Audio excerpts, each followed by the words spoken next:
Economic survey 25-26 మనకి ఏం చెప్తుందంటే ఇండియా యొక్క real GDP growth for FY 25-26 around 7.4% ఉండబోతుందని, మీడియం టర్మ్లో 7% గ్రోత్ మనం సస్టైన్ చేయగలుగుతామని చెప్తాం. అయితే ఈ గ్రోత్ అనేది ఎక్స్పోర్ట్స్ మీద డిపెండెంట్ కాదు, డొమెస్టిక్ ఫ్యాక్టర్స్ పైన డిపెండ్ అవుతుంది. డిమాండ్ సైడ్ తీసుకుంటే ప్రైవేట్ ఫైనల్ కన్జంప్షన్ ఎక్స్పెండిచర్ మరియు ప్రైవేట్ ఇన్వెస్ట్మెంట్ అనేవి కీ డ్రైవర్స్గా ఈ గ్రోత్ని సపోర్ట్ చేస్తున్నాయని చెప్తుంది. సప్లై సైడ్ తీసుకుంటే యాజ్ యూజువల్ సర్వీసెస్ లీడ్ చేస్తుంది, మ్యానుఫ్యాక్చరింగ్ కూడా స్ట్రెంథన్ అవుతుంది అండ్ అగ్రికల్చర్ కూడా నెససరీ స్టెబిలిటీని ప్రొవైడ్ చేస్తోందని మన సర్వే చెప్తోంది.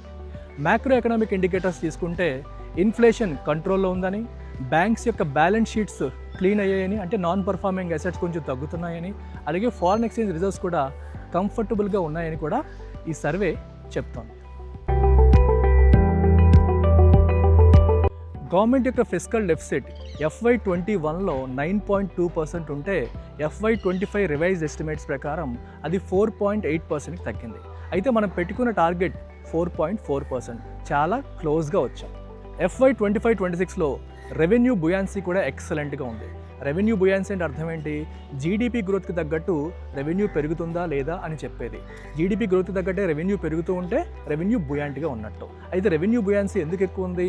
డైరెక్ట్ ట్యాక్స్ కలెక్షన్స్ చాలా ఎక్కువ ఉన్నాయి, ట్యాక్స్ కంప్లైన్స్ బాగా ఇంప్రూవ్ అయింది అండ్ రికార్డ్ GST కలెక్షన్స్ కూడా మనకు వచ్చాయి. అందుకే రెవెన్యూ బుయాన్సీ కూడా చాలా స్ట్రాంగ్గా ఉంది.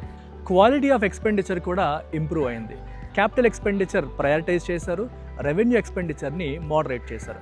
క్యాపిటల్ ఎక్స్పెండిచర్ అనేది ఎకానమీకి ప్రొడక్టివ్ అసెట్స్ అందిస్తుంది, రెవెన్యూ ఎక్స్పెండిచర్ అనేది రెగ్యులర్ డే టు డే మెయింటెనెన్స్కి సంబంధించింది. సో ఇది మోడరేట్ చేసి అది ఇంప్రూవ్ చేయడం అనేది కూడా జరిగింది. General government debt to GDP ratio 55.7%కి చేరింది. FY 20తో పోల్చుకుంటే అది ఆల్మోస్ట్ 7% తక్కువ. మీడియం టర్మ్లో దాన్ని 50%కి తీసుకెళ్లే ప్రయత్నంలో ప్రభుత్వం ఉంది. జనరల్ గవర్నమెంట్ డెట్ అంటే అర్థం ఏంటంటే సెంట్రల్ గవర్నమెంట్ డెట్ మరియు ఆల్ స్టేట్ గవర్నమెంట్స్ డెట్ యొక్క కంబైన్డ్ మొత్తం కలిపి జీడిపికి డినామినేటర్లో పెట్టి వేస్తే వచ్చేదాన్ని జనరల్ గవర్నమెంట్ డెట్ అని అంటాం. చాప్టర్ 3 యొక్క ఫోకస్ RBI యొక్క మానిటరీ పాలసీ మరియు ఫినాన్షియల్ సెక్టర్ అనేది కంట్రీ యొక్క ఎకనామిక్ గ్రోత్, స్టెబిలిటీ మరియు ఫినాన్షియల్ ఇంక్లూజన్కి ఎంతగా సపోర్ట్ చేసింది అని.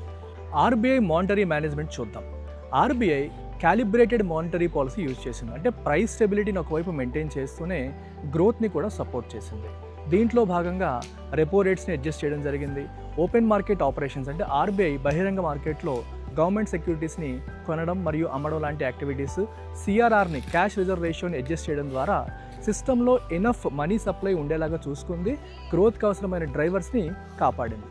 బ్యాంకింగ్ సెక్టార్ పర్ఫార్మెన్స్ తీసుకుంటే షెడ్యూల్డ్ కమర్షియల్ బ్యాంక్స్ వాటి బ్యాలెన్స్ షీట్స్ని స్ట్రెంథెన్ చేసుకున్నాయి. దాంతోపాటు గ్రాస్ NPA రేషియో అంటే total non performing assets by total advances అంటే బ్యాంకులు బయటకి ఇచ్చిన డబ్బు, ఈ రేషియో అనేది మల్టీ డెకేడ్లోకి పడింది, which is a very healthy sign. దీంతోపాటు బ్యాంక్స్ యొక్క ప్రాఫిటబిలిటీ కూడా చాలా ఇంప్రూవ్ అయింది. ఫినాన్షియల్ మార్కెట్స్ విషయానికి వస్తే ప్రైమరీ ఈక్విటీ మార్కెట్ చాలా స్ట్రాంగ్గా ఉండింది.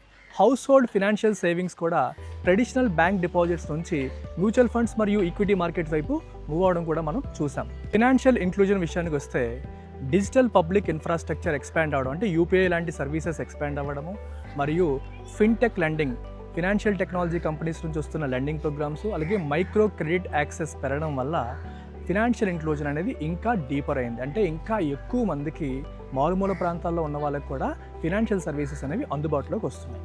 పాజిటివ్స్తో పాటు ఈ చాప్టర్ కొన్ని ఛాలెంజెస్ని కూడా హైలైట్ చేస్తుంది. ప్రపంచవ్యాప్తంగా ఉన్న మార్కెట్ అన్సర్టెనిటీ, వాలటైలిటీ, వీటితో పాటు ఫినాన్షియల్ ఇన్నోవేషన్ చాలా ర్యాపిడ్గా జరగడం వల్ల ఆర్టిఫిషియల్ ఇంటెలిజెన్స్ కావచ్చు, క్రిప్టో కరెన్సీస్ కావచ్చు, ఇలాంటి వాటి వల్ల రెగ్యులేటరీ ఆస్పెక్ట్లో వస్తున్న ఛాలెంజెస్ కూడా ఇది చెప్తుంది. FY 25 exports of goods and services మొత్తం తీసుకుంటే $825.3 బిలియన్, ఎక్సలెంట్ ఇయర్ FY 25. అయితే FY 26 H1 ఫస్ట్ హాఫ్ తీసుకుంటే $418.5 బిలియన్ ఉంది. అంటే FY 25 యొక్క మొమెంటమ్ని మనం FY 26లో కూడా ఫస్ట్ హాఫ్లో కంటిన్యూ చేయగలిగాం. అయితే సెకండ్ హాఫ్ ఎలా ఉంటుందో చెప్పలేం. అమెరికా యొక్క శాంక్షన్స్ పడ్డాయి కాబట్టి, టారిఫ్స్ వచ్చాయి కాబట్టి సెకండ్ హాఫ్ కొంచెం తగ్గే అవకాశం ఉంది.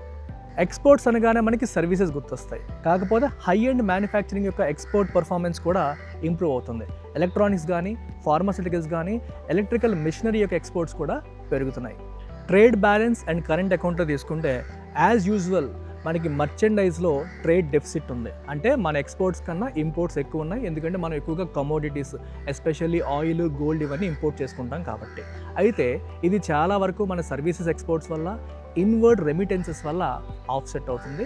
ఓవరాల్గా కరెంట్ అకౌంట్ డెఫిసిట్ అనేది మేనేజబుల్ లిమిట్స్లోనే ఉంది. క్యాపిటల్ అకౌంట్ విషయానికి వస్తే ఎఫ్డిఐ ఇన్ఫ్లోస్ మాత్రం స్టేబుల్గానే ఉన్నాయి.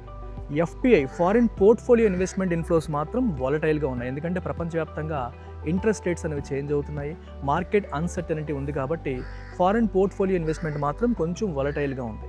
అయితే ఓవరాల్గా కరెంట్ అకౌంట్ డెఫిసిట్ని బ్యాలెన్స్ చేసే లెవెల్లో క్యాపిటల్ అకౌంట్ ఇన్ఫ్లోస్ అనేవి ఉన్నాయని చెప్పొచ్చు. ఎక్స్టర్నల్ స్టెబిలిటీ ఇండికేటర్స్ చూద్దాం.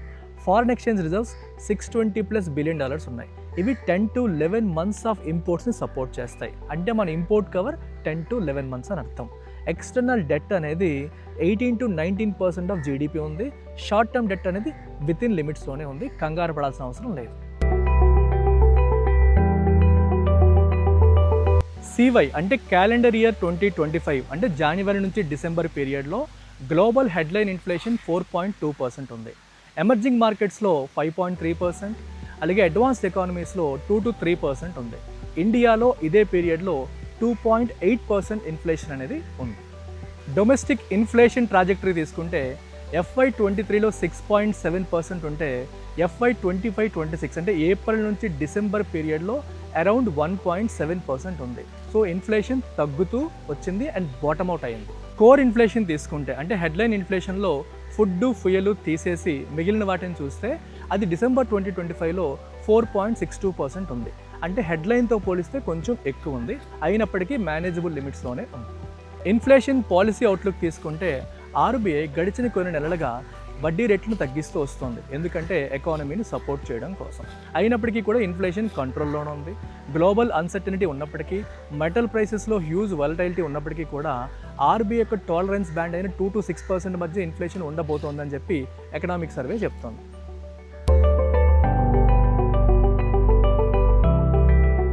Agriculture and allied sectors national ఇన్కంలో 20% కాంట్రిబ్యూట్ చేస్తాయి. అయితే ఎంప్లాయ్మెంట్ పరంగా తీసుకుంటే దే కాంట్రిబ్యూట్ 46.1%. సో చాలా చాలా ఇంపార్టెంట్ సెక్టర్స్. ఈ సెక్టార్ గ్రోత్ లాస్ట్ 5 yearsలో యావరేజ్గా 4.4% ఉంది. అగ్రికల్చర్ జీవీఏ మాత్రం Q2 FY26లో కేవలం 3.5% గ్రో అయింది. ఫుడ్ గ్రెయిన్ ప్రొడక్షన్ అనేది AY 24-25లో 3,577.3 lakh టన్స్కి చేరింది. ఏవై అంటే అగ్రికల్చర్ ఇయర్, అంటే జూలై 24 నుంచి జూన్ 25 వరకు అన్నమాట. లైవ్ స్టాక్ జీవీఏ గ్రోత్ 7.1% ఉంటే ఫిషరీస్ మరియు ఆక్వాకల్చర్ గ్రోత్ 8.8% ఉంది. అదే పీరియడ్లో హార్టికల్చర్ అవుట్పుట్ 362.8 మిలియన్ టన్స్ ఉంది. అంటే ఫుడ్ గ్రెయిన్ ప్రొడక్షన్ని ఇది దాటేసింది. హార్టికల్చర్లో మనకి ఫ్రూట్స్, వెజిటబుల్స్ వస్తాయి. గవర్నమెంట్ పాలసీస్ విషయానికి వస్తే government income support PM Kisan ద్వారా అందిస్తుంది. 6,000 రూపీస్ 11 కోట్ల రైతులకు అందిస్తుంది 3 ఇన్స్టాల్మెంట్స్లో 2,000 చొప్పున.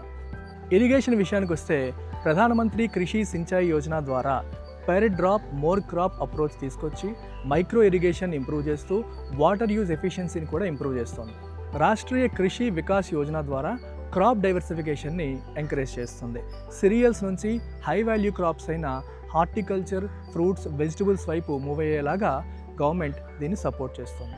అగ్రికల్చర్లో పోస్ట్ హార్వెస్ట్ లాసెస్ని తగ్గించడం కోసం అగ్రికల్చర్ ఇన్ఫ్రాస్ట్రక్చర్ ఫండ్ తీసుకొచ్చి 1 lakh crore credit facility government అందిస్తుంది.